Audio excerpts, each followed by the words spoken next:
வீடை க்ளீன் பண்ணி எடுத்து வைக்க செய்யறதுக்கே வேலை சரியாக போதும். ஊருக்கு போகல ட்ரெஸ் எடுத்து வைக்கிறது நினச்சாலே வேர்த்துருதுங்க பட்டப்பட்டன்னு. இங்கே பாருங்க, இது வந்து என்னோடய ட்ரெஸ்ஸு, இது தம்பி ட்ரெஸ்ஸு, இது வந்து பாப்பா ட்ரெஸ்ஸு. 3 ட்ரெஸ்ஸையும் பேக் பண்ணணும். பேக் பண்ணிவிட்டு லஞ்ச் பேக் பண்ணணும்.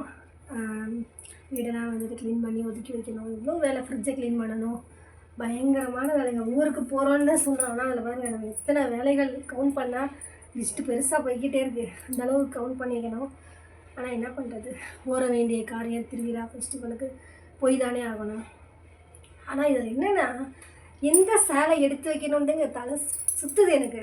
என்ன சேலை எடுத்து வைக்கிறது, பசங்களுக்கு என்ன எடுத்து வைக்கிறது, பாப்பாவுக்கு என்ன ட்ரெஸ் எடுத்து வைக்கிறது, ஒரு வழி ஆயிரும். ஆனால் ஊருக்கு போயிட்டு வரவங்க. ஆனால் வந்து இந்த பாய்ஸ்லாம் ஃப்ரீயாக இருக்காங்க.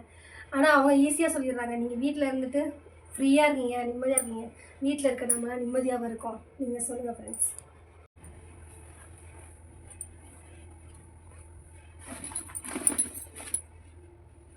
தம்பிக்கு 4 ட்ரெஸ்ஸு சேர்ந்துருக்குங்க. நான் வந்து எந்த சாரி எடுத்துக்கிறதுன்னு எனக்கு தெரியாது. ஸோ நான் 2 சாரி மட்டும் எடுத்துச்சேன்.